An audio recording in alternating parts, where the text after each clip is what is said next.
Oke, assalamualaikum warahmatullahi wabarakatuh. Salam jumpa lagi bersama channel Radio, channel penyemangat khususnya di dunia peternakan, yaitu peternakan bertelur. Dan untuk hari ini semoga teman-teman tetap diberi kesehatan, karena kesehatan adalah rezeki yang tak terhingga yang diberikan oleh Allah Subhanahu Wa Taala, yang wajib kita syukuri. Jadi saat ini teman-teman saya berada di kandang peternakan bertelur. Jadi kita akan lihat-lihat keadaan bebek telur saya yang udah masa 2 periode ini teman, 2 periode. Jadi kita akan melihat kondisinya, teman-teman bisa lihat. Ini cuaca agak mendung teman, agak mendung, agak musim hujan juga, sering hujan. Ini pun habis hujan teman-teman.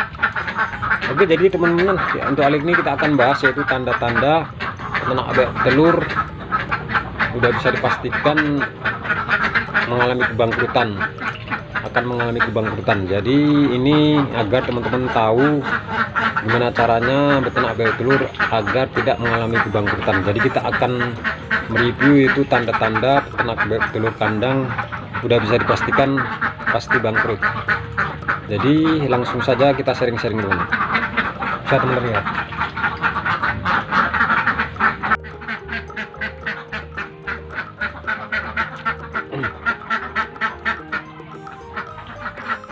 Oke teman, jadi udah teman-teman lihat ini bebek yang udah masuki fase periode kedua. Yang waktu itu udah pernah sakit, kita lanjutkan. Alhamdulillah udah mulai doyan makan teman-teman ya. Jadi bulunya bisa teman-teman lihat udah mulai cantik semua, udah bagus semua. Jadi waktu itu bebek udah mengalami rontok bulu total. Jadi sekarang bebek udah berproduksi 60% kembali teman-teman. Oke, jadi kita langsung sharing-sharing yaitu teman-teman, yaitu tanda-tanda yaitu peternak bebek telur kandang udah bisa pastikan mengalami kebangkrutan. Ini fakta teman-teman ya. Oke teman, jadi tanda-tanda yang pertama jika peternak bebek telur kandang bisa dipastikan akan bangkrut yaitu peternak tidak memilih lokasi yang strategi teman. Jadi peternak ini memilih lokasi asal-asalan, ia tidak melihat lokasi yang tenang, bikin kandang di areal keramaian, di pinggir jalan, selalu lokasinya berisik. Jadi ini tidak kondusif lah untuk peternakan bebek telur. Yang bisa dipastikan peternak bebek telur akan mengalami kebangkrutan karena bebek tidak bisa berproduksi stabil karena pengaruh bising. Karena bebek telur kalau udah bising stres, kalau stres produksi telur tidak akan maksimal. Ini yang perlu teman perhatikan. Makanya teman-teman harus mencari lokasi kandang yang strategi, jauh dari kebisingan, lokasi yang tenang. Oke, jadi tanda-tanda selanjutnya yaitu teman-teman tidak membuat kandang ataupun bikin kandangnya apa adanya. Jadi ini sangat fatal. Inilah yang menyebabkan peternak bebek telur udah bisa dipastikan akan mengalami kebangkrutan. Karena berdasarkan pengalaman saya awal-awal saya beternak bebek telur, yaitu membuat kandang seadanya, sementara nggak sesuai dengan kapasitas isinya.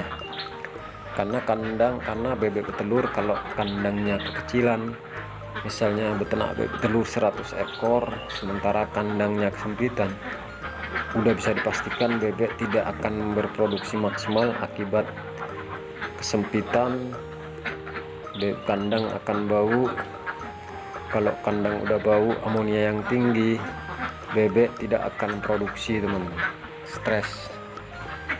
Makanya teman-teman kalau ingin beternak bebek telur, buatlah kandang nggak mesti permanen, yang pasti sesuai ukuran lah teman, minimal dia 1 meter persegi 3 ekor, agar bebek lapang, kandang nggak pala bau, kandang jauh dari kelembapan.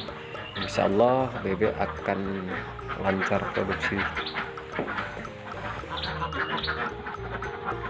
Oke teman-teman, tanda selanjutnya ternak bebek telur pasca sudah bisa dipastikan ternak bebek telur akan mengalami bangkrutan ini fakta, yaitu pemilihan bibit bebek telur yang asal-asalan. Jadi ini awal-awal saya beternak bebek telur membeli bibit bebek telur yaitu usianya nggak beraturan. Kita beli nanti ada usia setahun, ada usia setengah tahun, ada usia 2 tahun. Ini udah pasti peternak bebek telur akan mengalami bangkrutan, yang pasti produksi telur tidak akan maksimal. Intinya kalau produksi telur tidak maksimal, peternak akan mengalami kebangkrutan karena bebek nggak berproduksi teman-teman. Dan selanjutnya tantanannya tidak memberi pakan dengan sesuai pakan yang ditentukan untuk peternakan bebek telur. Jadi memberi pakannya asal-asalan, yaitu berupa dedak saja, dikasih campuran-campuran lain tanpa ada kandungan protein. Karena bebek telur ini memberi pakannya harus membutuhkan protein yang tinggi agar bebek berproduksi. Makanya untuk teman-teman pastikan manajemen pakan diutamakan agar bebek lancar bertelur, setiap hari bertelur. Kalau udah setiap hari bertelur, kita peternak akan mengalami keuntungan, tidak mengalami kebangkrutan. Oke teman-teman, jadi itulah beberapa tanda peternak bebek telur akan mengalami kebangkrutan. Jika ini diabaikan, ya pasti bangkrut.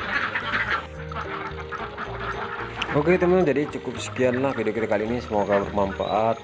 Ini hanya sekedar sharing-sharing, semoga bermanfaat. Ini cerita berdasarkan pengalaman agar kita dalam beternak bebek telur tidak mengalami kebangkrutan. Lakukanlah sesuai dengan ilmu seputar peternakan bebek telur, pelajari ilmu melalui teman-teman yang udah berpengalaman. Insya Allah kita tidak akan mengalami kendala dalam budidaya peternakan bebek telur. Oke, wassalamualaikum warahmatullahi wabarakatuh. Salam sehat dan salam sukses buat teman-teman.